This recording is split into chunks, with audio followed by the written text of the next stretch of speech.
So should you apply for a grant to fund your short film or feature film? I'm Micah Haley, film producer, screenwriter.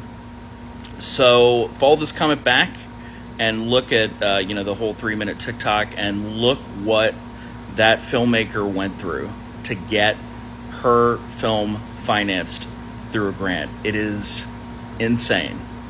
It's insane what you have to do. And I guarantee you a fourth of what she did to get that money is not in this TikTok. I've done a big Kickstarter. I did a $50,000 Kickstarter one time, and that's way more work than people think it is. But I promise you, doing a grant is less of a sure thing and more work than even doing a big Kickstarter like that, which is also a lot of work.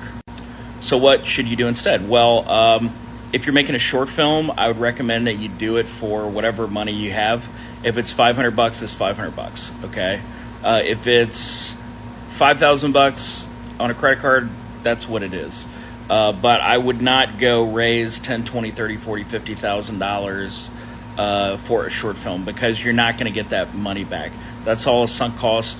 You have basically no opportunity to earn that money back. They're just not a strong financial product that there's a lot of demand for in the marketplace for films. But what you can do instead is you can go find a rich person and ask them for money, and they will give it to you, okay?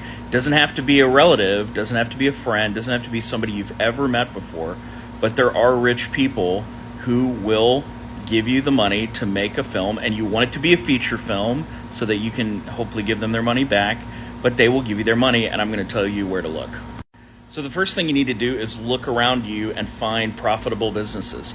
Profitable businesses that are locally owned have business owners, and business owners have tax liability, and that tax liability is going to be the key to getting your low-budget movie financed. So one great place is people who own car dealerships, okay? People who own car dealerships, especially multiple dealerships, they're in every town, and those people have a lot of money. And it may take some time to get to the decision maker, but eventually you will. You can also just go to your local newspaper, the more local the better, and read about businesses being bought and sold. Anybody who sells a business is going to have tax liability and also a cash windfall, and it's going to be looking for investments and stuff. So that's another way to tell. And you can just reach out to the business owners on LinkedIn, tell them you're a filmmaker and you have a low budget film that you think would be an interesting play for them and you'd love to meet and explain it.